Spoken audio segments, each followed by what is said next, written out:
Boa noite, pessoal. Tudo bem com vocês? Estamos voltando com mais uma live do Aprendizagem na Prática. Para quem não me conhece, sou Vitor Sgarbi, sou professor do Instituto Federal de Alagoas, campus Marechal Deodoro.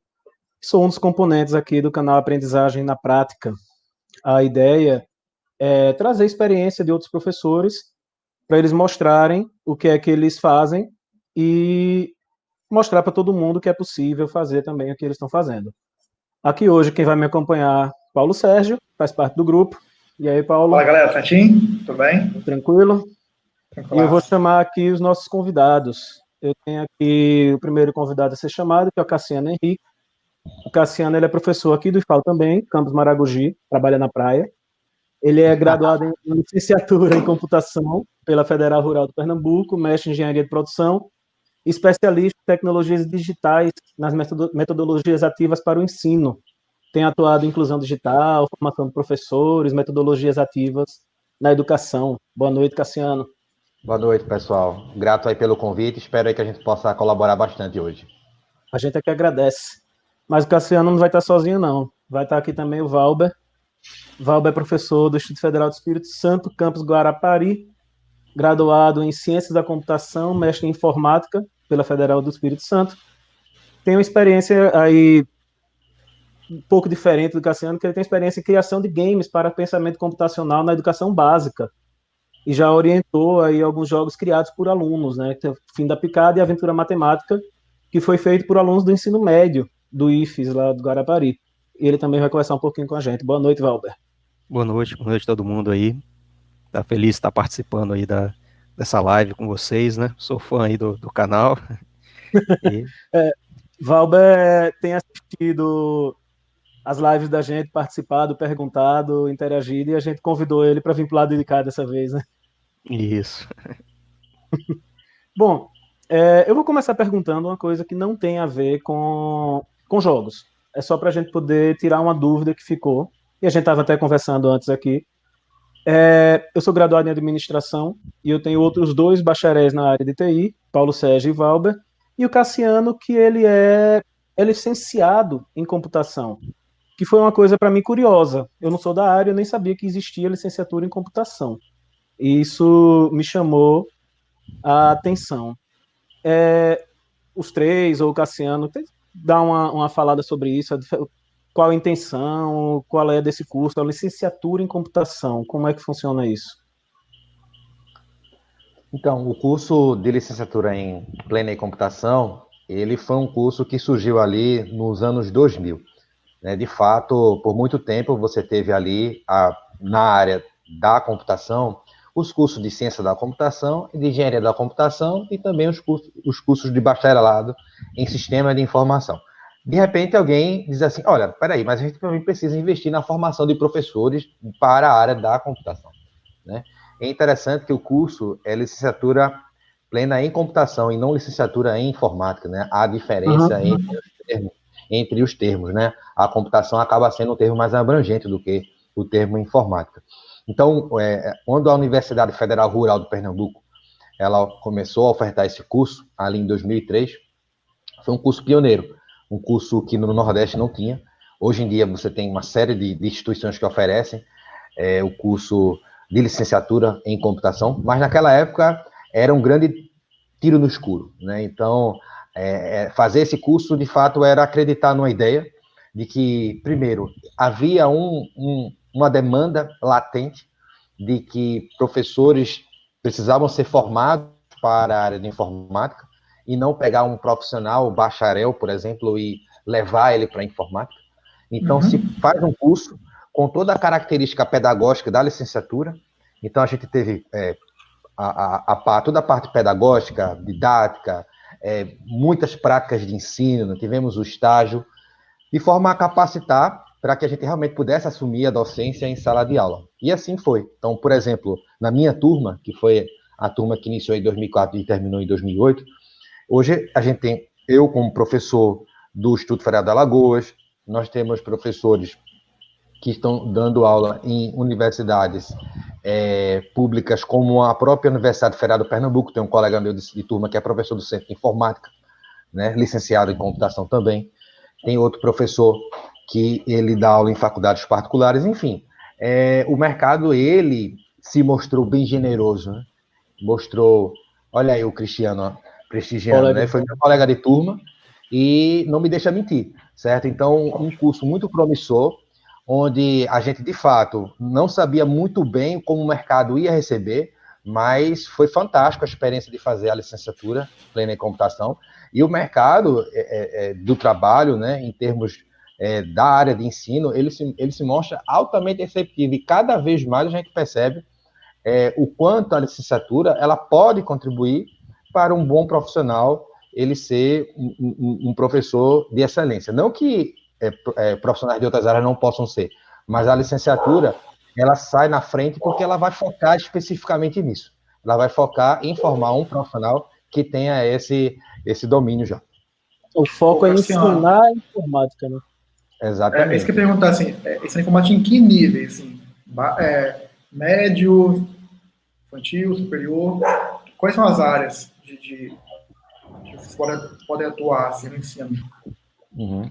Como o curso é de licenciatura plena, perdão, a gente pode treinar desde a educação infantil até o nível superior, levando em consideração que dependendo do nível que a pessoa esteja ensinando, então a pessoa vai ter que acabar fazendo uma pós-graduação para que ela possa, por exemplo, se eu quero ensinar numa especialização, eu vou precisar pelo menos ser especialista, né? Não posso ter. Então, mas a licenciatura, a vantagem dela ser plena é justamente isso, ela dá um leque muito grande. Então, por exemplo, eu tive professores, colegas meus também, de outras turmas da licenciatura plena em computação, que foram lecionar na educação infantil. Uma experiência bem diferente. Foram trabalhar como professores na educação infantil. Tá, deixa eu pegar um gancho aqui nessa questão do ensinar informática. A live não vai ser sobre computação e informática, né? A live vai ser sobre jogos digitais e gamificação, mas é bom a gente comentar uma coisa antes, que é sobre essa questão dos professores de informática básica, né? Tem uma opinião geral de que hoje em dia não é preciso mais de aula de informática básica, não precisa ensinar as pessoas a usar o computador, porque todo mundo sabe mexer em celular, informática, etc. Vocês dois, Valber e Cassiano, qual a opinião de vocês? E aí, ainda é necessário ensinar? Os alunos que chegam para a gente sabem mexer no computador, não sabem? Como é essa realidade na prática aí? O que é que vocês têm a dizer para a gente? Eu tenho uma opinião bem formada sobre isso, né? Bem direta, né? Eu considero a informática básica uma disciplina obsoleta, né? Uma disciplina que ela tem os dias contados. Porque hoje em dia o foco é na informática aplicada, né? Então a gente está muito na questão da interdisciplinaridade. A gente está focando muito em atividades que perpassam o conceito de conteudista, de disciplina, e passam a abranger um conceito de área. Então, quando a gente consegue então, ter uma informática aplicada, a gente consegue trabalhar na área. A gente consegue justamente fazer isso. Unir a informática com os outros conhecimentos que aquele aluno vai demandar, e uma disciplina de informática aplicada, ela tem muito mais condição de integrar do que uma disciplina isolada de informática básica, que é algo que está cada vez sendo menos requerido em relação à aplicação. Então, na minha opinião, a aplicação ela é muito mais importante do que o básico. Então, se eu sei aplicar, então eu já tenho meio caminho andado. E aí, Valber? Concordo com o Cassiano, né? Essa parte aí de informática, pelo menos dos alunos que eu recebo lá no ensino médio, muitos já tiveram um contato ali com aquela informática que a gente falava de informática básica, né?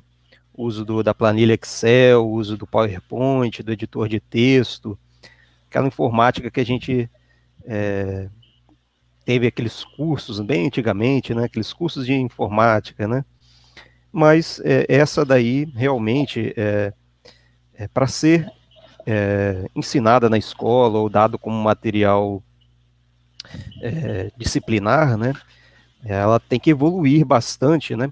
A Sociedade Brasileira de Computação, ela definiu algumas diretrizes para o ensino de computação no ensino fundamental e básico, até para compor lá a Base Nacional Comum Curricular, né, que estava sendo desenvolvida. Ela fez 3 frentes ali, que foi pensamento computacional, é um termo que está sendo muito utilizado, pensamento computacional, né? mundo digital e cultura digital. Ela separou 3 coisas. O pensamento computacional seria essa parte de entendimento de lógica, raciocínio lógico, né? Desde as fases iniciais mesmo da educação básica, né? E o mundo digital, essa parte de uso dos softwares, né? Eu acho que ela entendeu que isso vai existir porque é uma demanda, às vezes, de outros professores, que o aluno faça algum trabalho, algum exercício no PowerPoint, por exemplo, né? E também tem a cultura digital, que é a questão de como que a computação afeta a nossa sociedade, né? Então, essas 3 vertentes ela dividiu ali, definiu competências, é muito bom o documento lá da SBC, né? Eu vejo que a gente está muito atrasado, né, nas escolas municipais, muito atrasado, até nas escolas privadas, tá? Eu vejo aqui para os meus filhos, não tem nada de computação, né, nada. Vejo algum movimento de algumas escolas privadas mais bem estruturadas, né, que tentam trazer essa questão definida pela SBC, mas não é tão incorporado ali, e que deveria ser, né, transdisciplinar, como que é a orientação da SBC, que ela fosse inserida dentro de uma prática junto com as outras disciplinas, né? Existe até dentro da SBC, ou dentro umas discussões acadêmicas, né, do projeto UCA, que é um computador por aluno, né, que era um grande desafio nosso. Imagine você chegar lá na sala, em qualquer sala de aula, e ter um computador por aluno, né? Eu perguntei uma vez a uma professora, ela falou, impossível. Uma professora colega minha, de uma área propedêutica lá, de biologia, ela falou, não é possível, né? Não é possível ter um computador por aluno na sala de aula. Por quê? Por causa dessas tantas formações docentes, como também a falta de programa dentro da cultura disciplinar mesmo das escolas. Então é um ponto que a gente tem que evoluir bastante aí. Tem um comentário aqui do Elton, né, em relação à questão da evolução. Tem aluno que não sabe nem o que é sistema operacional. Então a gente tem a realidade de alunos que já entram, eu preciso trabalhar informática aplicada, tem alunos que vão entrar e não sabem nem o que é um sistema operacional. Para vocês, eu acho que é uma realidade bem difícil de balancear, né? Hoje eu vejo aí que há muita computação e muito uso da computação e entendimento e algumas facilidades por causa do celular. O celular, ele é muito utilizado pelas crianças, né, enfim, a sociedade em geral. Então até as classes mais baixas, geralmente o pai tem um celular que o menino, ou o avô, que o menino mexe lá, né?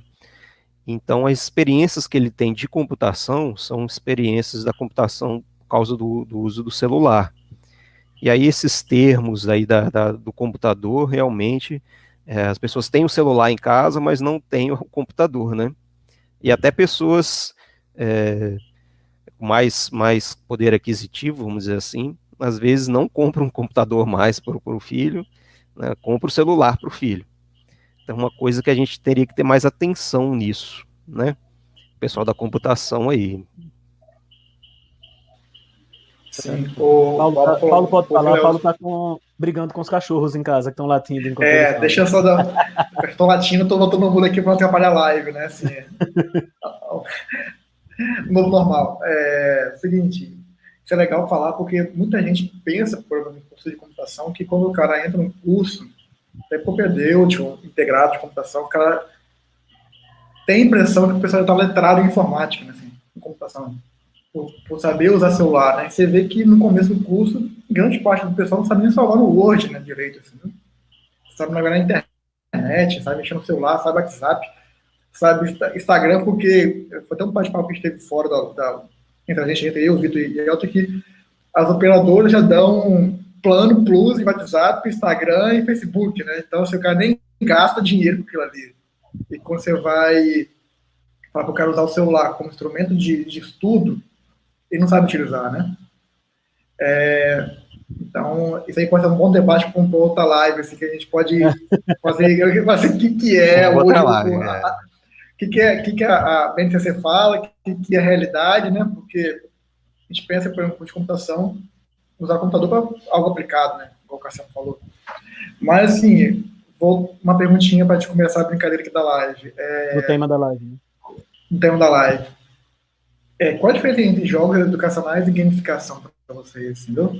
Deixa claro Debateu pra isso na galera. última live, mas a gente queria ver a opinião de vocês também, né? Um pouco sobre a diferença de jogos educacionais e gamificar. Primeiro que há uma diferença entre aprendizagem baseada em jogos e gamificação, né? Primeiro, é uma grande confusão que às vezes surge. Gente que inverte os termos, né? E acha que uma coisa é igual a outra, né? Então, quando a gente fala em aprendizagem baseada em jogos, a gente vai pegar um jogo em si, vai escolher um jogo, né? E através desse jogo, ele vai dizer o que é esse jogo, o que é que eu posso aprender com esse jogo, né? Por exemplo, eu vou pegar o Angry Birds, que é aquele jogo do estilingue lá, dos passarinhos para derrubar os porcos, né? Então, ali, o que é que dá para aprender com esse jogo? Dá para aprender ângulo, né? Então, ali eu posso ver, tem questão de física, né? Então, a intensidade ali puxa o ângulo, né? A parábola que forma. Então, ali, isso é aprendizagem baseada em jogos, né? Pelos jogos. Você pega um jogo e vai dizer, desses jogos aqui, que elementos eu vou ter? Então, você tem vários jogos que você pode fazer isso. Nem todo jogo dá para a gente ter algum tipo de aprendizagem. Muitos jogos são focados em entretenimento, até porque tecnologia digital, muitas vezes, para muitas pessoas, é sinônimo de entretenimento. Ela não vê a tecnologia como algo que pode ser aprendizado. E é justamente onde entra a gamificação.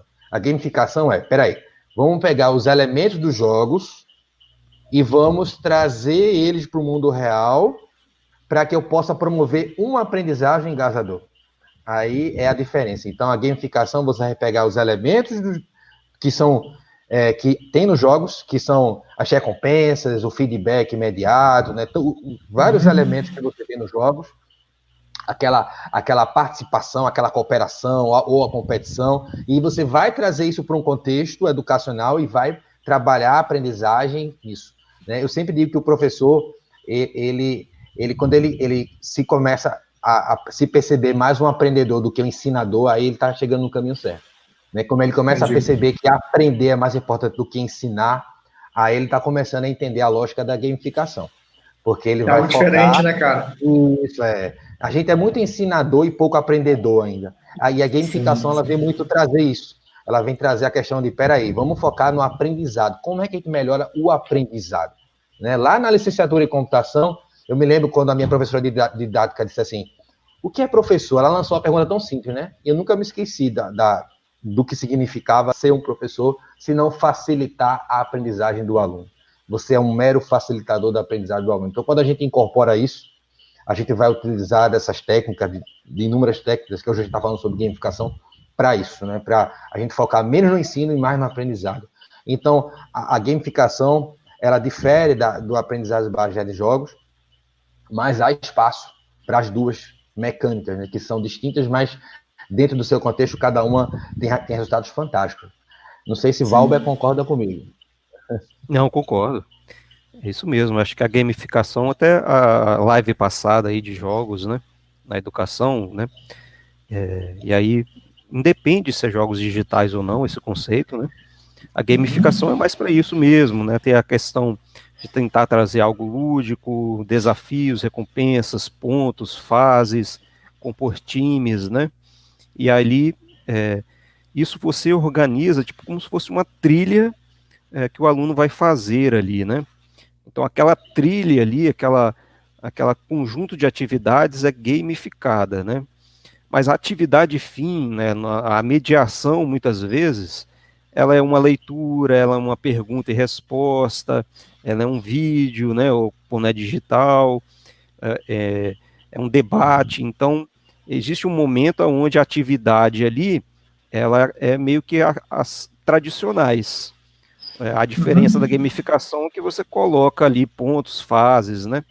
Já no jogo, né, a atividade fim, muitas vezes, é o jogo. É a atividade ali que você tenta fazer a mediação do que o aluno vai aprender, é o jogo, né? é a carta que você está ali jogando, né?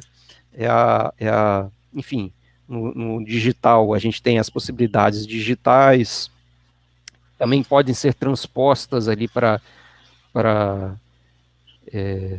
tentar algum jogo não digital, né? Até da computação mesmo. A computação tem um conceito também ali, hoje em dia, da computação desplugada. Computação desplugada é um conceito onde que tem ali atividades que você aprende computação sem ter computador, sem ter internet, né? Por exemplo, existe um jogo de cartas mesmo, de aprendizagem de lógica, por exemplo, onde a carta te dá um exercício lógico ali, tá? Então isso daí é o jogo educacional, né? Eu entendo dessa forma. A trilha, você pode gamificar, você pode gamificar até a trilha do jogo, né? Então, você pode usar um jogo dentro da sua gamificação, né? Ou não, né?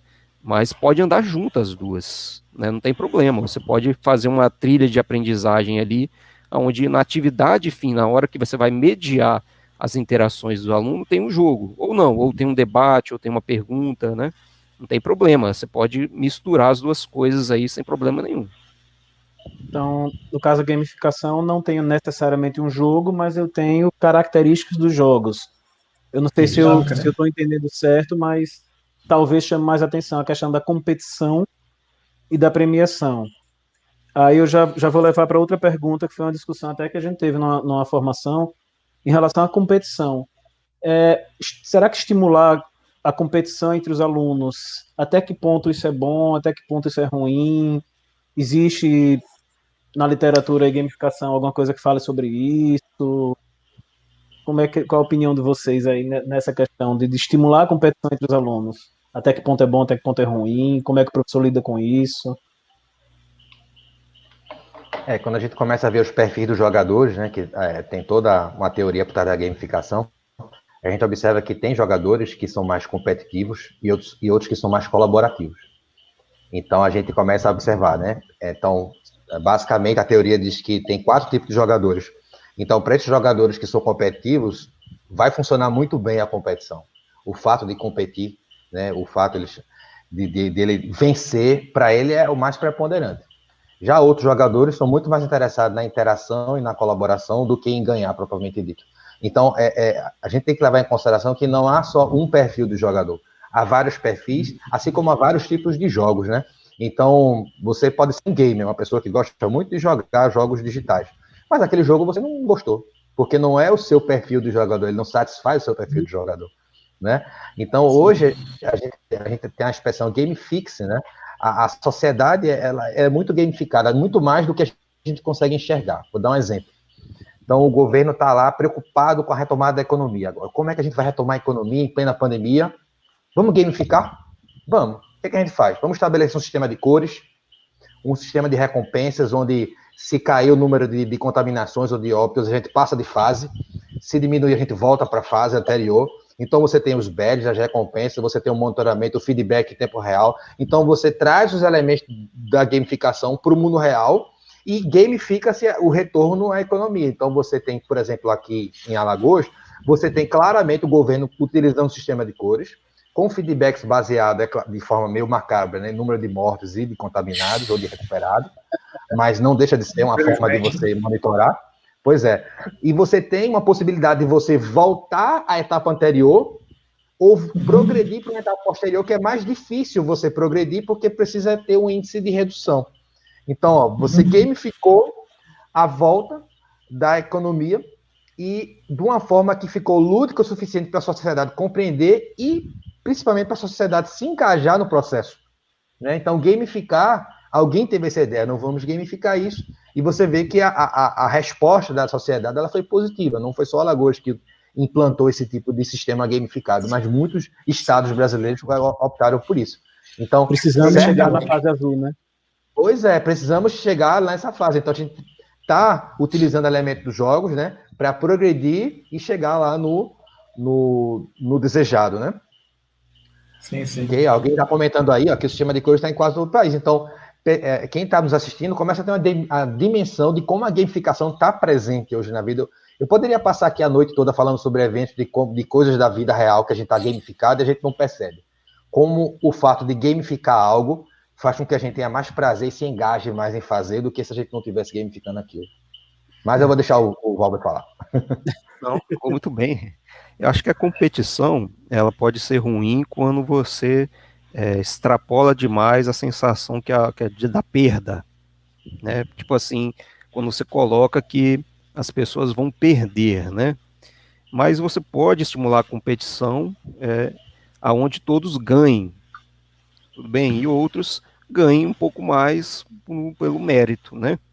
Então, mas não há perda, ele não perdeu, né? Sempre essa positividade, onde há um ganho ali em estar fazendo aquilo, né? Um ganho educacional da aprendizagem, o outro a recompensa pessoal, ou enfim. Tá? Então, mas tem que ser trabalhado, sim. Eu acho que essa questão da competição não ser tão estimulada, né? No sentido de nem de colocar o ganhador também como melhor, vamos dizer assim, né? E nem que há um perdedor, né? Que há perdedores, né? Você coloca ali elementos para diminuir isso, né? E a gamificação traz também um espírito de colaboração quando você coloca times, né? Então, você coloca ali, isso traz uma questão de colaboração para as pessoas, um engajamento colaborativo, né? Então eu vejo dessa forma, mas é preocupante, né? Eu acho que sempre tem que estar olhando aí essa questão de o sentimento de perda, você tem que sempre estimular que não, é sempre um ganho, é sempre melhor ali do que não tivesse aquilo, né? Pelo fato de ter o engajamento, que eu acho que na gamificação é onde ela é muito forte nisso, né? É diferente de você tradicionalmente, você não tem um aluno engajado, ele não se motiva. Então a gamificação traz esse benefício do engajamento e da motivação, e isso é maior do que esse espírito de competição. E você tem que trabalhar, se preocupar com isso, sim. Tentando fazer uma ligação entre as duas falas, então a questão de não necessariamente ter um ganhador, esse caso que o Cassiano falou, ele não está lidando com a perda, né? Ele está lidando com o ganho, a evolução para as fases melhores, né? Para a fase azul, a comunicação do governo ela não fala de retroceder para a fase vermelha, né? Ela fala em evoluir para a fase azul. Então ele chama mais atenção para o ganho do que para a perda, né? Não é exatamente uma competição, né? Que eu acho que tem a ideia da evolução também pessoal, né? Sempre você coloca ali como o aluno então evoluiu ou passou de fase, isso pessoalmente. Então isso dá uma sensação de alegria, de mais motivação. Tá? Eu acho que o lance todo é usar a gamificação, os jogos educacionais, para poder evoluir a pessoa, né? Focar na jornada do aprendizado, se quiser, né? E não simplesmente no ato de criar ganhadores e perdedores, como fosse uma taxonomia, né? Ah, você agora é o ganhador, então aqui tem o prêmiozinho. Aí, cara, o ato de ganhar é o que é o que menos importa ali. O ato de aprender, a jornada do usuário, a jornada do aprendizado é o que mais traz a satisfação da pessoa, né? Acho que talvez isso. Porque competir, se for saudável, não tem problema, né? O mundo é competitivo, né? A gente aí uma discussão sociológica ali, mas muita gente gosta de competir, né? Sim, sim. Tem Eu já tive experiências. Pode falar. Eu já tive experiências trazendo para a sala de aula, né? Bastante positivas, utilizando ambos os métodos, e também negativas, utilizando ambos os métodos, né? Então, também as coisas podem dar errado utilizando colaboração também, principalmente quando não há colaboração. Então, quando, por exemplo, quando você estabelece que a pontuação, o badge, né, a recompensa vai ser dada quando todos colaborarem, e se eles não colaborarem? Então, significa que todos vão perder juntos, né? Então, muitas vezes essa perda em grupo, apesar de ser uma coisa mais que eles acabam sendo mais solidários um ao outro, mas todos perdem de uma vez só, né? Então, a competição e a colaboração, elas também podem ser utilizadas juntas, Eu já tive a oportunidade de, na sala de aula, utilizar, numa mesma dinâmica, parte da pontuação ser dada por atividades colaborativas e outras por atividades competitivas. Né? Então, eu acredito que essa régua muito tênue do professor, ele tem que utilizar algo que não seja desmotivador, assim como no universo dos jogos. Quando o jogo é muito difícil, o jogador desiste do jogo. Ele vai procurar outro jogo, né? E uma das grandes premissas da gamificação é que tem que ser divertido, né? Então, se parou de ser divertido, então você saiu da gamificação e foi para qualquer outra coisa. Você esqueceu que a premissa básica é ser divertido. Então, você foi para qualquer outra coisa que não seja gamificação. Você perdeu o foco ali. Isso. Tá, deixa eu vou dar um destaque aqui, só um comentário, que a Nayara ela falou, né? É um tema de grande relevância para um cotidiano permeado por tecnologias. Para uma educação mais significativa, é preciso compreender as novas formas de aprender e ensinar. Então, a gente está modificando a forma de ensino para poder trazer isso que está permeando essa conversa, né? Mas aí tem essa questão que a Cassiano até já falou. Eu já fiz e deu errado. Eu acho que Valba também já passou por essa experiência, eu já passei também, já fiz, deu certo, já fiz, deu errado. Mas aí, não é fácil. Trabalhar, seja jogos, seja gamificação, não é fácil. O que é que vocês destacariam como as principais dificuldades? É questão tecnológica, é questão do envolvimento do aluno? Quais são as principais dificuldades que vocês já enfrentaram usando essas coisas? E como que vocês contornaram essas dificuldades? O que é que seria interessante para quem está vendo pensar sobre isso na hora de aplicar jogos, gamificação? Como é que eu contorno essas principais dificuldades? Acho que a principal dificuldade é quando você não conhece muito bem sua turma. Então, você quer fazer uma atividade onde você não sabe muito bem qual é o terreno em que você... Então, quando você é desconhecedor, muitas vezes você não sondou, você não analisou, não planejou o suficiente, você tende a ter algumas dificuldades, né? Então, essa questão de você sondar o terreno, de você saber qual é a atividade que vai deixar os alunos em estado de fluxo, por exemplo, né, que é o estado da gamificação, que os alunos estão ali super motivados, com motivação intrínseca, etc. Né? Então, essa é a questão. É você justamente saber conhecer, primeiro, né, a grande dificuldade é essa, você primeiro tem que tomar tempo para conhecer. E outra coisa muito importante, parece até bobo, mas é importante falar, é testar. Então, a probabilidade de dar errado no ao vivo é muito grande. Né? Então, por quê? Muitas vezes você não tomou tempo para testar, você fez ali aquela atividade maravilhosa, você programou a aula, mas você não testou, você não jogou, você não chamou os colegas para testar, para fazer a validação daquilo ali. Então, a chance de dar errado é muito grande. Eu já incorri nesse erro. Né? E aí você programou e não funciona. Chegou na hora da aula e não funciona. E aí? Pronto. Aí toda aquela programação vai para o espaço, porque muitas vezes você esqueceu de alguma coisa simples que precisava fazer, uma configuração, algo que você viu que lá na ponta, na hora da aula ser executada, não funcionou.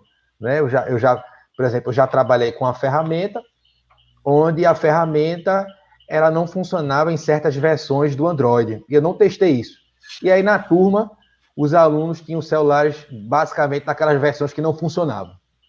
E aí eu vim saber disso durante a aula, utilizando a ferramenta. Por quê? Porque desconhecia a minha turma, como é que era. Era o início de ano letivo, não conhecia muito bem, e desconhecia essa dificuldade da ferramenta que eu estava usando, que não era compatível com alguns. Eu estava trabalhando nessa aula com realidade virtual. E aí, pronto, tive uma dificuldade enorme durante a aula por causa disso, por desconhecer e por não ter validado a ferramenta suficientemente antes de trabalhar com ela. Então, Cassiano destacou duas coisas: conhecer a turma e testar a ferramenta antes para poder aplicar. Valber, eu uso aí... A mais ou as mesmas coisas, né? Eu uso aí para o ensino médio, né? Uma ferramenta para você aprender programação mesmo, né? No ensino médio. Mas ele tem as duas coisas. Ele tem a gamificação e tem um joguinho lá que você joga e aprende a programação, né? Então ele tem essas duas coisas. Tanto a gamificação, que são vários joguinhos, várias fases, aí ele vai contabilizando, né? O que acontece, uma grande dificuldade, é você dar conta de tanto aluno, de tanta dúvida que surge, né, porque ele tem que interagir ali, e, professor, como é que faz isso, né? E aí ele não consegue, ele vai te perguntando, né? Então você tem que ter aquela jogo de cintura para pedir para o aluno esperar, para ele tentar, né? De antemão explicar para ele que vai dar errado mesmo e que ele tem que tentar superar vai dar errado no sentido que se ele não conseguir acertar, vai ficar dando erro, né? Na programação principalmente. Que ele tem que tentar ali, né? Identificar onde está o erro. Então, tem essa parte de você então faz uma tutoria ali, e dependendo se for uma grande quantidade de alunos, é uma dificuldade, né? Uma outra dificuldade, muitas vezes, dessas ferramentas, que é o joguinho, né? É que você não acompanha a execução do aluno, muitas das vezes. Você não consegue, o aluno executou lá, você não viu como ele executou. Muitas vezes seria útil você ver como ele executou aquele joguinho, né? Então, quando você pede para o aluno responder uma pergunta, você vai estar lá a resposta dele. No joguinho, muitas vezes, eles não guardam a resposta do final, as interações que o aluno fez, né? E você tem dificuldade, aí você não sabe qual foi a dúvida do aluno, né? Como que ele chegou naquele resultado daquele jogo. Então, às vezes, avaliar a ferramenta e tentar, de alguma forma, fazer com que ele faça algumas anotações do uso daquele joguinho, ou um tipo de filmagem, um print, ou tem algum momento onde ele possa escrever a dúvida e você saiba exatamente aonde foi a dúvida que ele teve, né? Nessas aulas online que a gente está tendo aqui no IFES, o aluno printava a tela, né, onde ele estava com a dúvida, tá, e colocava lá, e aí eu via mais ou menos qual que era a dúvida que ele tinha na hora de tentar resolver o problema, tentar resolver o joguinho, né? Então, esse suporte adicional, muitas vezes, que a gente tem que ter, principalmente nessas ferramentas online. Ô Valber, então, assim, só para duas coisas eu vou perguntar. Uma é qual é o nome do jogo que você utiliza para ensinar programação, cara? Tá, code.org, é um site muito conhecido, code.org, né? Ele é um site ali que incentiva o que a gente está chamando de pensamento computacional a partir de jogos, né? E ele, então, Entendi. você tem que resolver desafios do joguinho, por exemplo, uma movimentação do personagem até chegar a determinado labirinto, né? O personagem sair do labirinto, mas ele tem que sair do labirinto por meio da programação. Ele usa ali a linguagem block, né? Que é uma linguagem de blocos, né? Que o aluno não escreve a programação, ele arrasta blocos. E é uma linguagem que está crescendo. Isso. O Scratch adotou o Blockly como linguagem oficial, que é uma linguagem que foi feita ali, está sendo incentivada por isso, code.org. Tá, lá tem eles já criaram vários cursos que eles falam, mas na verdade é uma gamificação de uma trilha. Eles dividiram por idades, né? Tem até para 4 anos de idade aprender programação. Entendi. Aprendeu nem alfabetização, está aprendendo programação. O Paulo, deixa eu... O Zé Luiz, né, que estava com a gente na live passada, ele fez uma observação aqui, né, que é muito importante estimular a documentação do aprendizado dos estudantes. Com logos, diários de aprendizado, relatório. Isso daí, no final das contas, acaba sendo importante para qualquer disciplina que a gente for trabalhar, seja ela gamificada ou não, né? Se a gente consegue construir o aprendizado do aluno para acompanhar, você trabalhar a avaliação formativa, né, e contínua, essa observação aí que Valber fez, o Zé complementou, isso é absolutamente importante, né? Sim. O Val, então essa ferramenta code.org, ela não foi essa ferramenta para o professor analisar o aprendizado do aluno, né? Que seria o ideal em jogos educacionais. Então, ela oferece até o aluno, vamos dizer assim, a resposta, a programação do aluno. Você consegue ver o código do aluno. O código final do aluno. Isso ele ajuda bastante, né? Mas não a jornada, você né? consegue, mas não a jornada, exatamente. A dúvida, por exemplo, o aluno ficou com dúvida lá em um determinado momento. Na ferramenta, ela não tem aquela opção de colocar aquela dúvida. Aí você tem que usar uma alternativa também, um ambiente virtual de aprendizagem para ele postar dúvida, mas muitas vezes tem que dar o print ali do código dele, né? E você não consegue visualizar a trajetória. Na programação, muitas vezes era bom você poder visualizar a trajetória do aluno, né?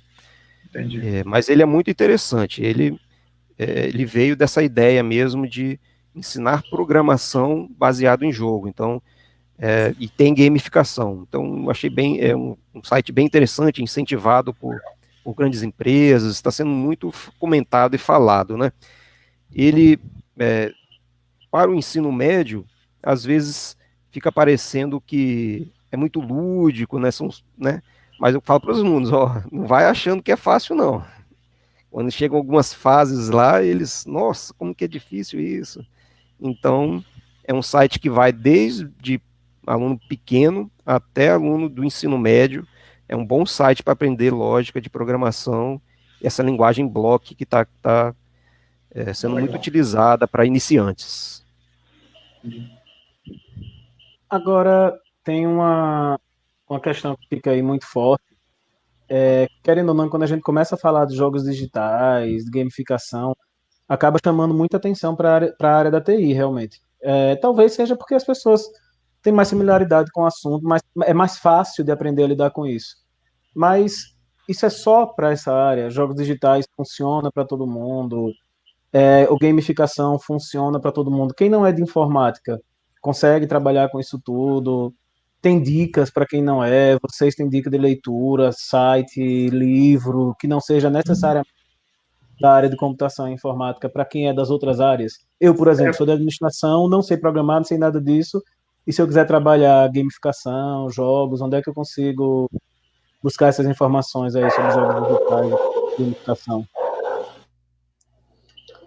É bem interessante. A gente, quando vai para o universo da gamificação, a gente, a princípio, a gente pensa que é algo muito restrito, mas quando a gente começa a estudar sobre o assunto, a ler sobre o assunto, a gente percebe o quão vasto e amplo é isso, e quanto a gente já está utilizando isso, né, em todas as áreas.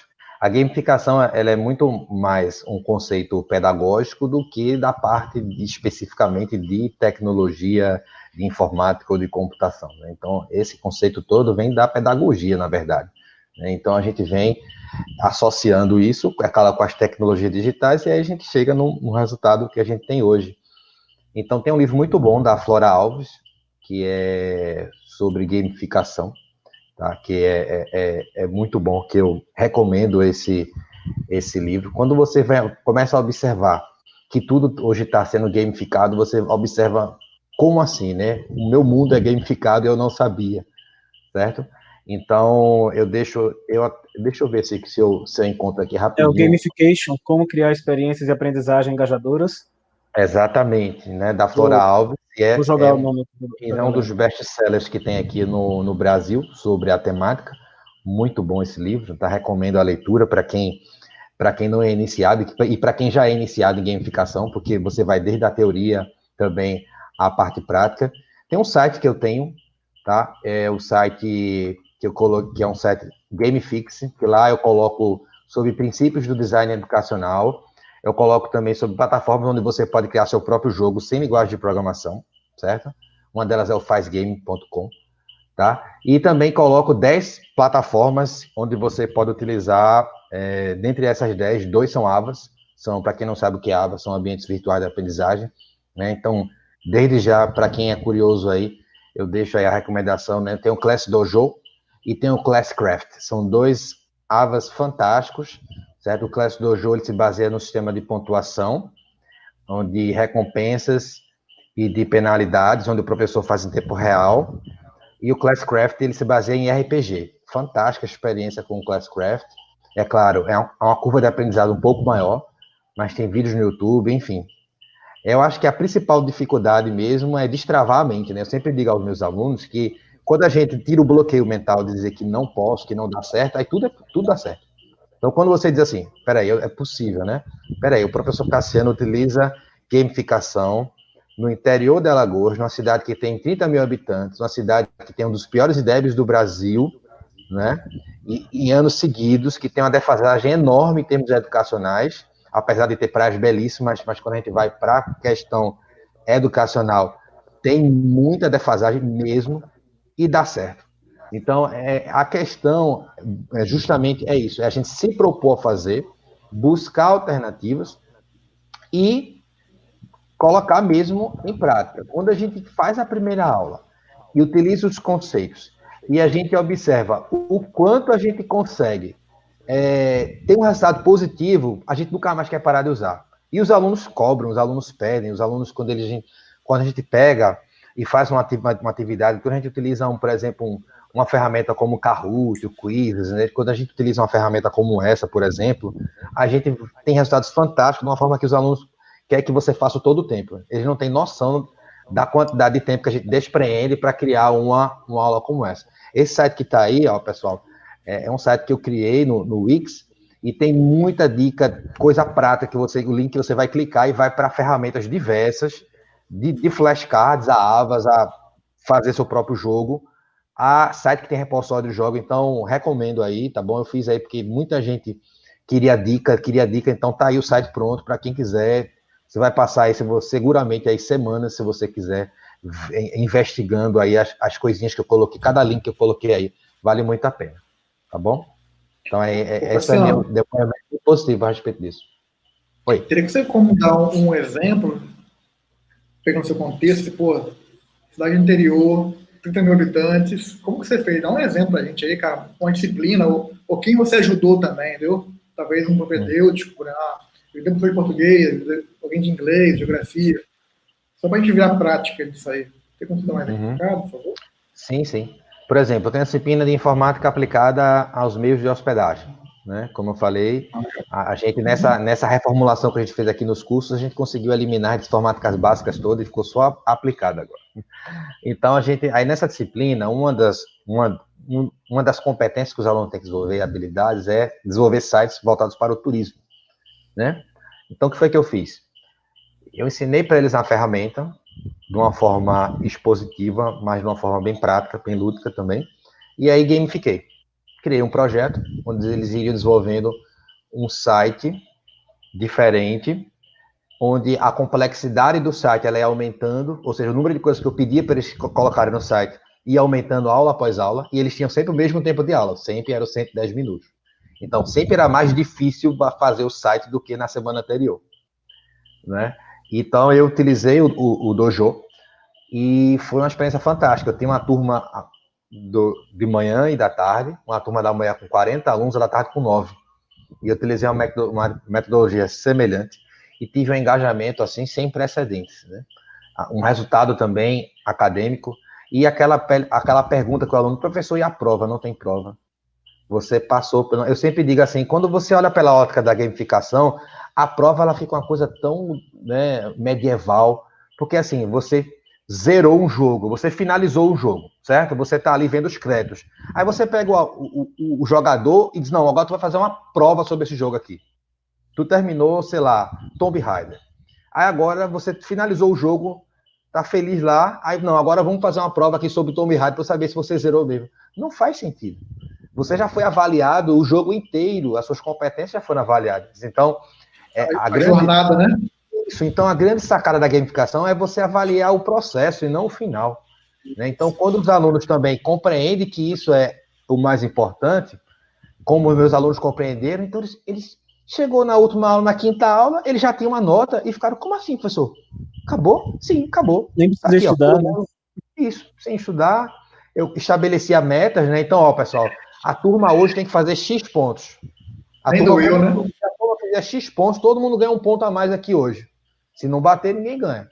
Então, aí foi onde eu coloquei. Eu colocava metas individuais com a meta em grupo, onde a meta em grupo era a pontuação extra. Então, a gente não pode dizer que é infalível, né? Teve uma aula dessas que eu cheguei, 40 alunos na turma da manhã, e tinha um aluno que, no final da aula, estava lá, não fez nada. O que foi que aconteceu? Não, pessoal, não estava a fim de fazer. Então, você observa que não é infalível, né? Então, evidentemente, que a gente não está falando aqui de algo que nunca fure. Vai furar, certo? Mas o que a gente está utilizando aqui é que há uma probabilidade de sucesso muito maior utilizando essa metodologia de gamificação do que não utilizando, por exemplo.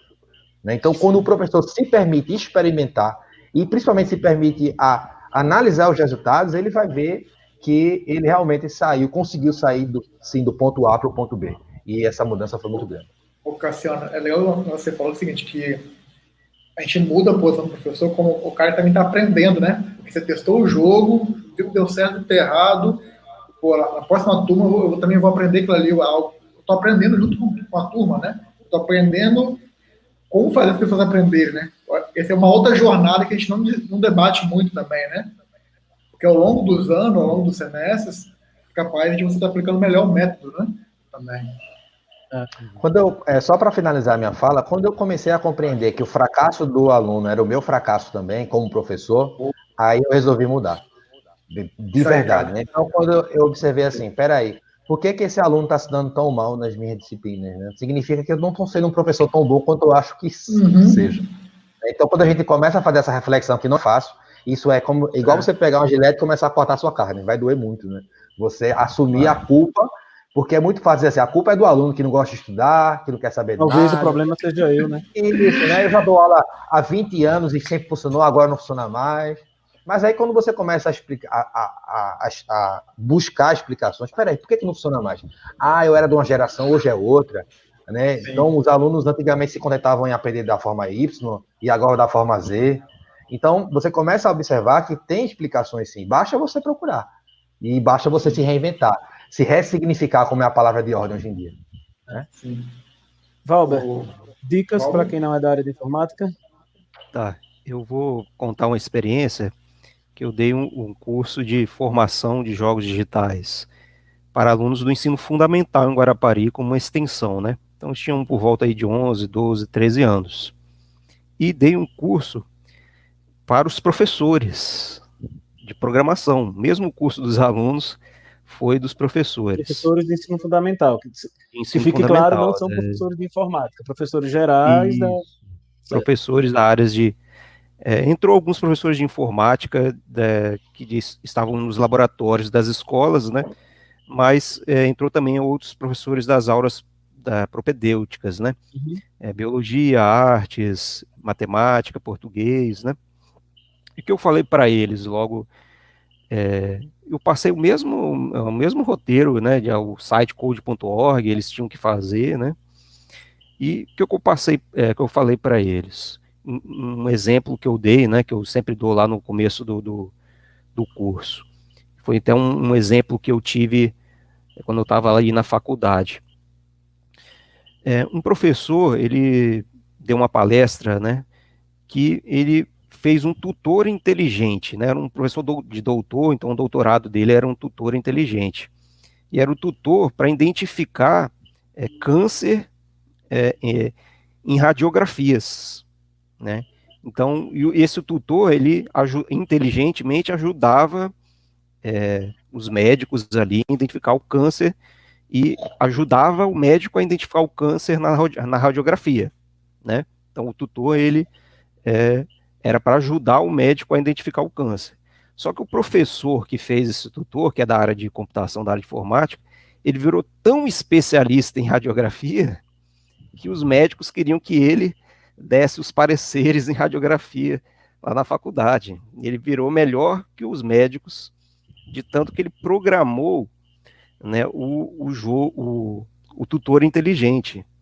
Né? A gente que é da área aqui de programação, desenvolvimento de sistemas, sabe, quando a gente vai fazer um sistema para determinada área, né, a gente vai fazer um sistema para contabilidade, um sistema para área jurídica, a gente se especializa naquilo.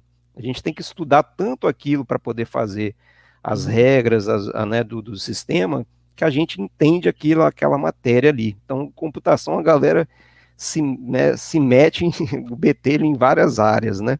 É comum a gente falar isso ali. E aí é a mesma ideia que eu acho que os professores têm que ter, né? Quando você aprende a programação para, por exemplo, fazer um jogo, então qual era o objetivo do curso no final? Fazer um jogo educacional. Então eles tinham durante a trilha da aprendizagem, jogar ali o code.org, jogar os joguinhos, depois eles iam para outra ferramenta também que usa o Scratch, por exemplo, que é uma ferramenta que usa o Blockly, né? Aí eles tinham que idealizar um jogo educacional. Então, idealizando um jogo educacional, você aprende aquela matéria do jogo. Por exemplo, eu vou fazer um jogo educacional de matemática, de soma.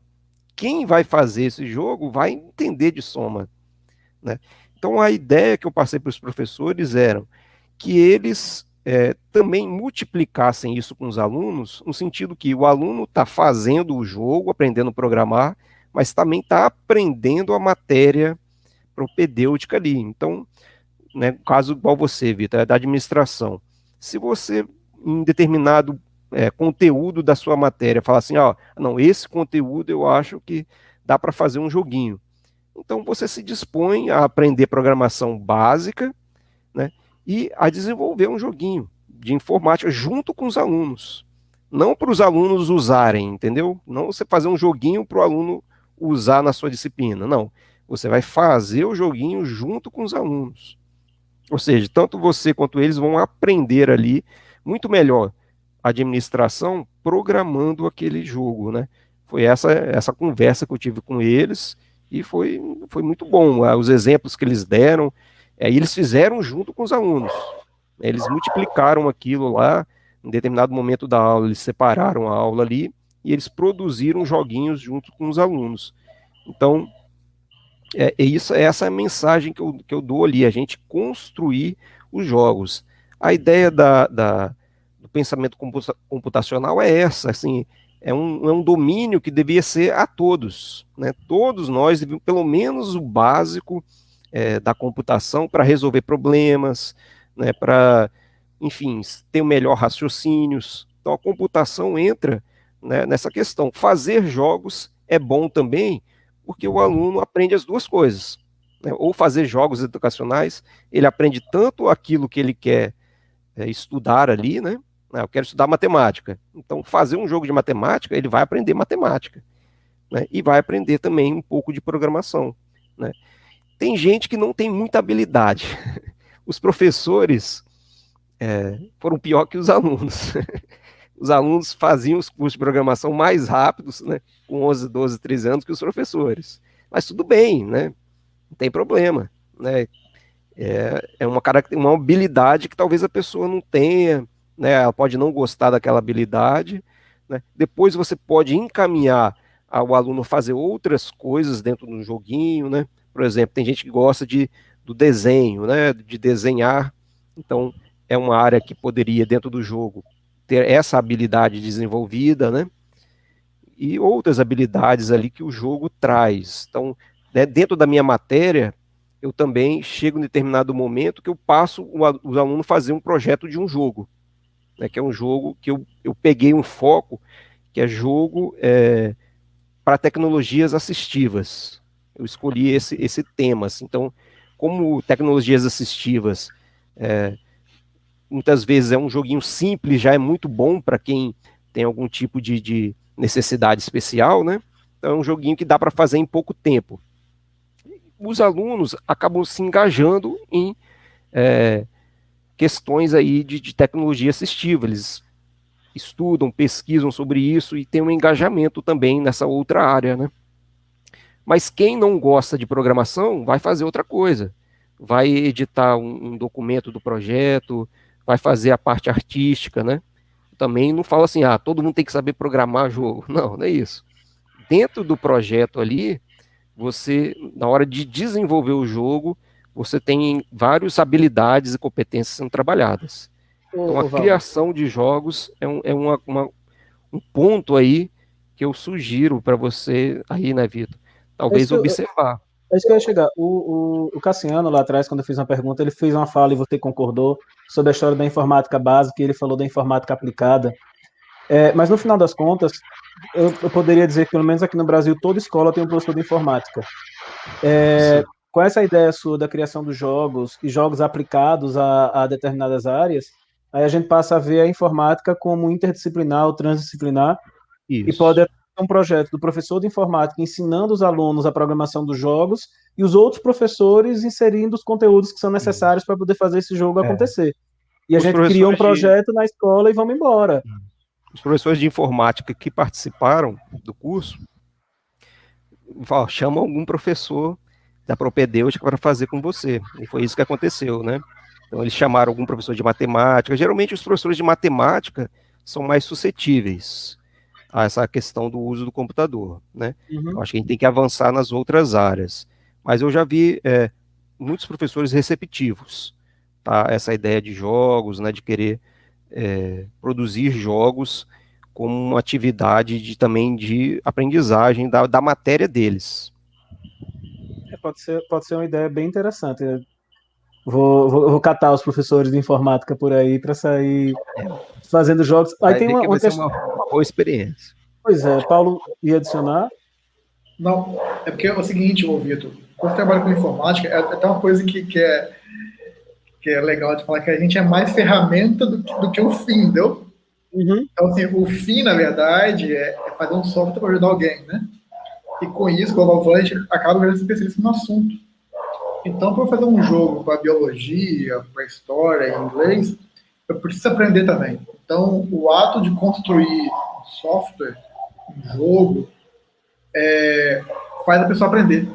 É necessário fazer isso, entendeu? Então, o game ainda é melhor, porque, por favor, Cassiano e Valve, completa aí ou me corrija. Paulo, você está mudo. Você Caiu. bateu aí no mudo sem querer. Bateu. Eu tô falando que é meia hora, eu bati o dedo aqui. Você se boicotou, fale.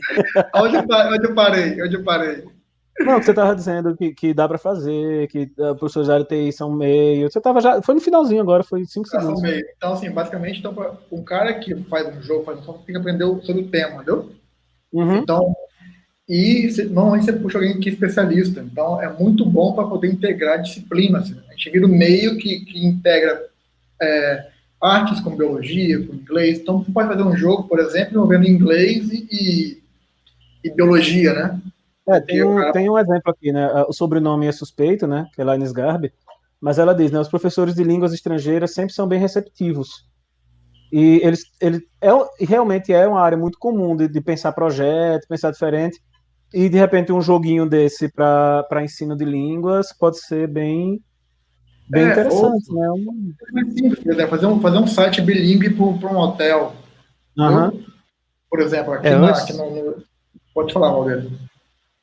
Não, assim, antes a gente tinha a impressão que a informática, ou vou desenvolver um jogo, era algo muito difícil, né? Então, hoje, essas ferramentas eles estão muito facilitadas, né, para fazer jogos, para fazer aplicativos. Então, a informática, antigamente, né, os professores tinham uma resistência a fazer slides, né? Não sei mexer no PowerPoint. Acho que hoje ele tem também que olhar isso, né? Fazer jogos, fazer aplicativos, mesmo que simples, está facilitado, tá? Então é uma boa ideia você mesmo que criar uma coisa muito simples, né? E você tendo isso em mente, né? Que você não quer fazer algo extraordinário, né? Pode se ajudar na aprendizagem. O Fernando ele fez uma observação aqui que também física também gosta muito e busca games no ensino. Pode procurar também, que são receptivos. Tenho 1h03 já de live, a gente tenta chegar perto de 1 hora.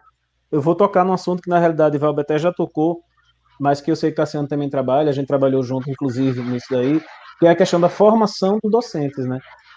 Tem muita coisa nova chegando e é necessário formar os docentes nisso daí.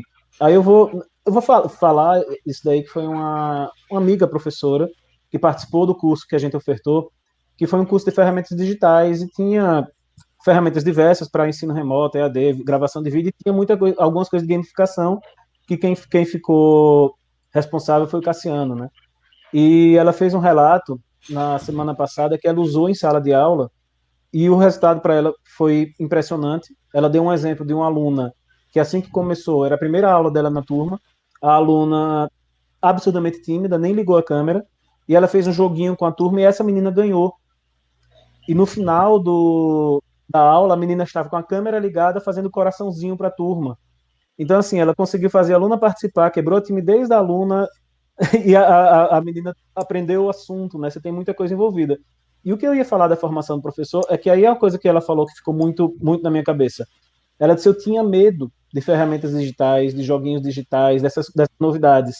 Mas quando eu fiz o curso, eu vi que não é tão difícil. E que eu perdi o medo. E agora que eu perdi o medo, eu vou embora nesse negócio. Né? Valber falou, né, já fez formação, Cassiano também fez. Vocês querem complementar alguma coisa sobre isso, questão de formar os professores, perder esse medo, essas coisas novas que estão chegando? Eu acho que o educador, né, o professor, ele não tem que ter medo de tentar, né? Eu acho que a gente, principalmente a gente como professor, nessa sociedade 4.0 que a gente está vivenciando cada vez mais, a gente tem que meter a cara mesmo e tentar. Não vai quebrar, não vai explodir, não vai. Então essa era uma grande. A gente vive numa sociedade onde o primeiro cerceamento começa com nossos próprios pais, né? Quando a gente vai estar fazendo algo, aí os pais, não, faça não, pare, né? E então a gente começa a criar um medo, né, um receio do novo, né? Tanto é que a gente vive na inércia muitas vezes. Sair da mesmice para tentar algo novo é algo que despreende uma energia, né? Uma vez um psicológico absurdo. Então a gente ter essa noção de que a gente precisa se lançar, né? A gente tem então esse ensejo de procurar e de descobrir. A descoberta ela é muito prazerosa, né? O jogo trabalha muito com isso, o game trabalha muito com isso. Você descobre algo novo. Então, o que faz o jogador continuar jogando é o fato de ele ter algo novo. Então, ele vai chegar nesse ponto, mas vai ter algo novo para ele chegar naquele outro ponto e por aí vai. Então, se o professor segue dessa dinâmica, ele também chega longe. Ele vai chegar em locais onde ele nem tinha noção de que poderia chegar. Eu comecei a trabalhar com formação de professores em 2013, faz um tempinho.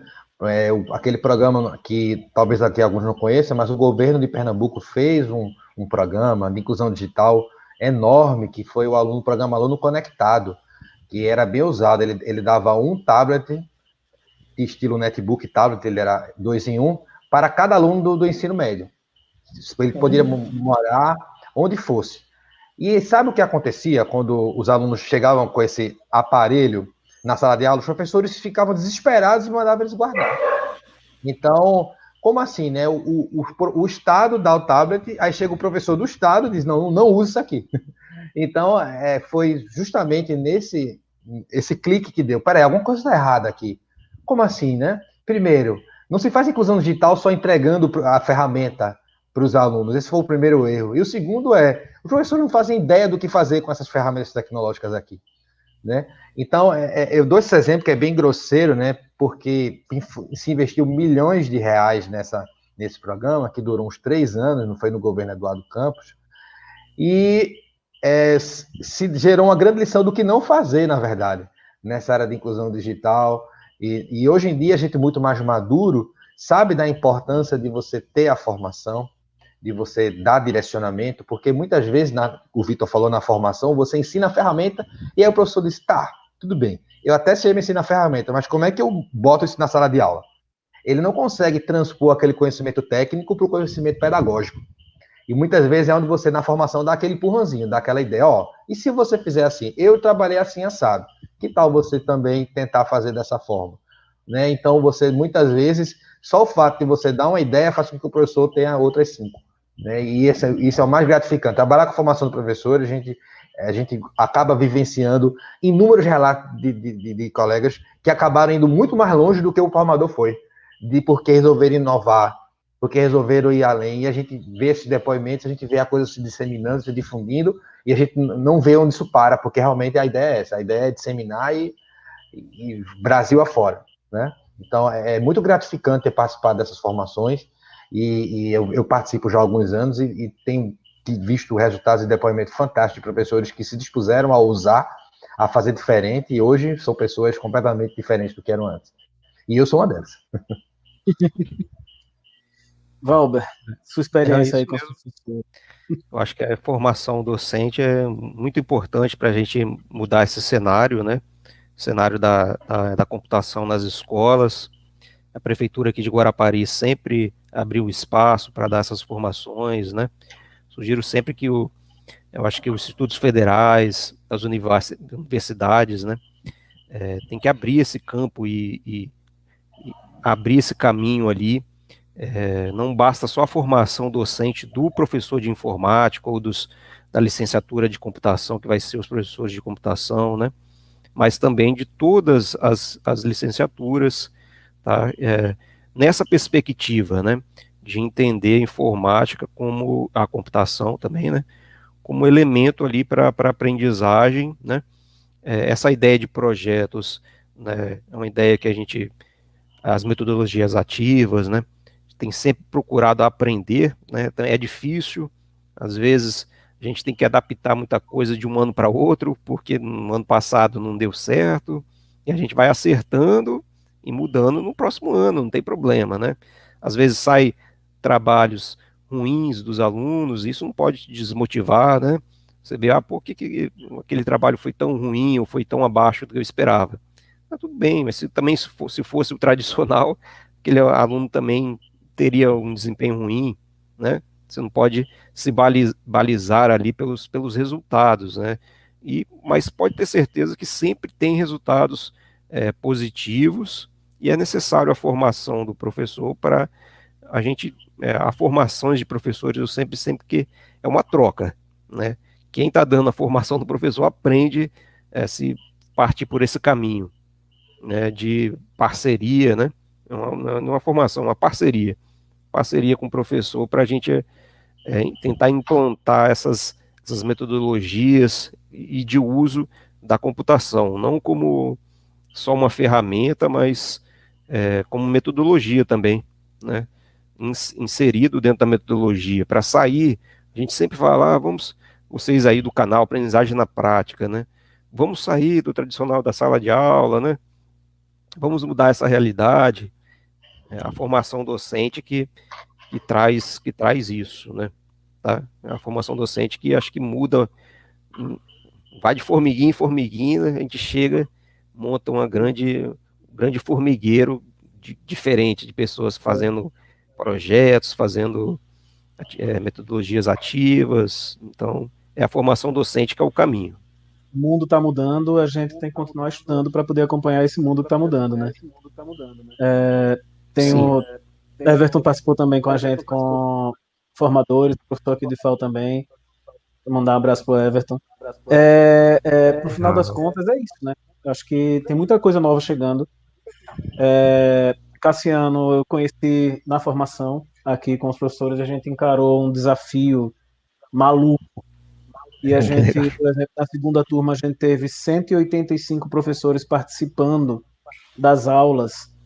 E a gente foi ensinar ferramentas digitais através de aulas do Meet para um grupo de professores. E essa turma acabou com tá acabando, né, que a gente está finalizando as coisas, com 148 professores que completaram o negócio. Curso de 60 horas em 3 semanas, com 170 envios de atividade, 9 atividades diferentes, um número absurdo de produção. Foi desafiador. E essa foi uma turma. Teve uma turma antes, o Cassiano ainda estava em outro curso, um curso de metodologias ativas. Ele tirou férias depois que acabou o curso. Tava quase endoidando. Né? Mas a gente colecionou resultados bem interessantes nisso daí, né? De relatos de professores, nessa linha que vocês falaram, né? De a gente ver que os professores estão interessados em mudar, em encarar e trazer coisa nova. E eu acho que a vida da gente vai ser essa, né? Hoje ficou mais claro para mim quando o Cassiano usou o exemplo lá da gamificação, das fases amarela, azul e vermelha, a gamificação está em todo lugar. O Valber falando abriu minha cabeça que eu também posso trabalhar jogos nas minhas disciplinas relacionadas à administração, e a gente vai aprendendo, né? Vamos aprendendo cada dia mais. Eu acho que no final das contas a intenção é essa, né? Não sei se Paulo quer completar alguma coisa, a gente já estourou o nosso tempo. Não, cara, na verdade eu queria agradecer ao Cassiano e ao Valdo por participarem do bate-papo. Hoje, eu pelo menos aprendi muito com vocês, achei bastante legal a parte teórica que vocês dois estão também, e eu queria saber se vocês podem deixar os contatos de vocês para quem quiser perguntar depois, entrar em contato, sei lá, talvez o contato do Instagram, o e-mail, porque assim, eu acho que... Oi? Deixa na descrição do vídeo, que vai ficar no YouTube, não precisa nem ser agora, pra gente não sair correndo. Deixa eu fazer uma fala aqui. O Cassiano, ele mandou aqui no chat uma outra sugestão de livro, que a gente não tinha colocado. Eu vou colocar aqui enquanto o Paulo está se despedindo, só para o pessoal quiser anotar, tá certo? Mas pode continuar aí. Não, e agradecer, assim, porque assim, eu sei que o Valbo eu conheço mais de 10 anos, né, de faculdade, e eu sei o quanto que ele tem estudado bastante sobre jogos, né? Não é à toa que ele ganhou 2 prêmios sobre jogos, fazendo jogos com alunos, acho que foi de ADM, não foi, Valbo? Os alunos, ensino médio, não foi? Foi um jogo sobre combate à Zika, com um prêmio nacional. E aqui no outro jogo foi de matemática pro aventura matemática, né? Também pode colocar lá para a galera ver como que ficou o joguinho feito pelos alunos. É um joguinho para estudo de matemática dos últimos anos do ensino fundamental, feito pelos alunos do ensino médio, para ajudar os alunos que, por exemplo, o aluno veio do ensino fundamental para o primeiro ano do ensino médio. Ele não tem um livro na biblioteca do ensino fundamental. E muitas vezes ele tem dificuldade ainda lá da matéria do ensino médio, do ensino fundamental, para fazer as matérias do ensino médio, né? Ele não tem onde estudar, não tinha onde estudar, por exemplo. Então a gente fez um joguinho lá, como extensão, né, como um trabalho de extensão com os alunos do ensino médio. Aí eles fizeram para ajudar os alunos do primeiro ano a relembrar as matérias do último ano do ensino fundamental. E que ajudou também vários, né, chegou mais de 1.500 downloads, né, eu achei, poxa, foi bom, né. Legal. E assim, para fechar minha fala, assim, gostei muito também do bate-papo do Cassiano, né, porque o trabalho pedagógico que ele tem e que ele mostrou, assim, cara, enriqueceu muito. Paulo se boicotando de novo. Me mudei de novo, cara. Mas a gente ouviu, foi no final. Auto-bullying aqui, né? Então, assim, cara, eu espero, na verdade, no futuro fazer parceria com você, né, Cassiano? Sentar, bater um papo, eu, você, Valber, Vitor, todo mundo tá aqui, cara, e fazer um curso desse tipo, que eu acho que dá muito impacto essa questão de jogos, né? Porque para mim, tira a dor do aprender, viu? Acho que esse é o ponto. O cara entra no estado de flow, ou de fluxo, né? Cara, não tem ninguém que para a pessoa. A gente tá brincando no Lights, né? Com o Valbo que participa. Que quando o cara tá pegando fogo, você sai da frente, né? Cara, deixa o cara estudar. No papel é só sair da frente e guiar o cara, entendeu? Então, assim.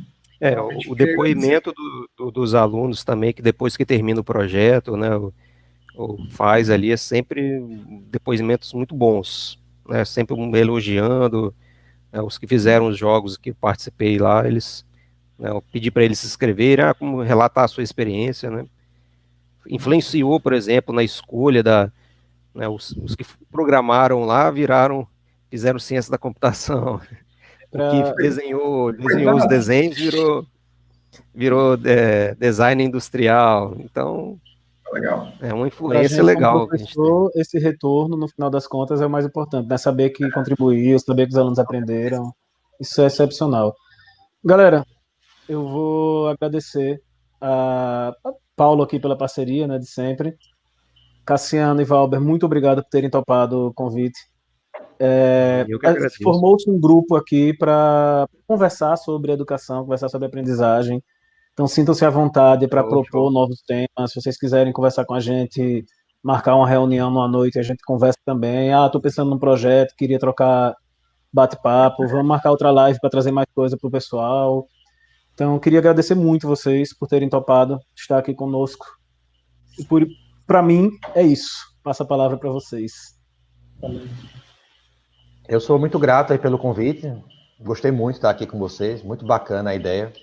E acho que a gente só tem a crescer. Me coloco à disposição aí para futuros encontros de outras temáticas também, ligadas aí à educação. Eu sou entusiasta, o Vitor já sabe disso, né?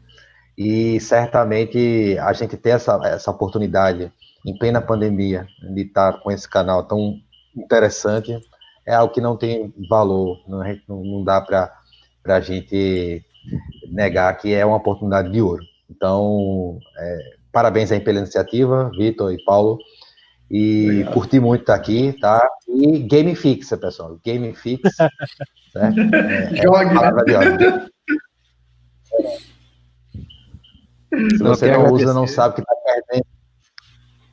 Isso, agradecer aí também vocês, Vitor, Paulo, pessoal do Aprendizagem na Prática. Prazer ter conhecido o Cassiano também, legal ver a experiência de outros colegas, né? Isso, aí meu Instagram, pode entrar em contato. A gente também, nessa pandemia, vê quanto importante a gente poderia estar fazendo também uma formação de docente online, né? Então, talvez isso motive aí o pessoal entrando em contato, a gente tentar uma formação docente aí online, algum curso de extensão online para atingir mais pessoas, mais docentes aí das áreas propedêuticas, tá bom? Quero agradecer a vocês aí pelo contato, né? Eu também sou aqui em casa nessa pandemia jogando bastante, tenho jogado bastante junto com meus filhos, né? Do Casa 2 aí, né? E é isso, né? O game, ele traz a questão do divertimento, né? A gente quer uma vida divertida, né? Livrar-se dos estresses ali, alinhar isso à aprendizagem é só coisa boa. Pois é. Galera, valeu, Paulo. Mais alguma coisa? Não é nada, cara. Tá bom. Pessoal, boa noite para quem está assistindo. Daqui a Boa 15 noite, dias a gente pessoal. tem mais uma live. Vamos manter aí esta live a cada 15 dias, a cada 2 semanas. Um assunto novo sobre aprendizagem na prática, né? Curtam o vídeo, se inscrevam no canal, ative o sininho, né? Para receber as notificações, né? Que a gente falou isso antes. Dê like, né? Isso, compartilhe, chama a galera. Se não gostou, indique para o inimigo. Vamos aquele negócio todo, né? Galera, até a próxima. Boa noite para todos. Então, galera. Tchau, tchau. Valeu.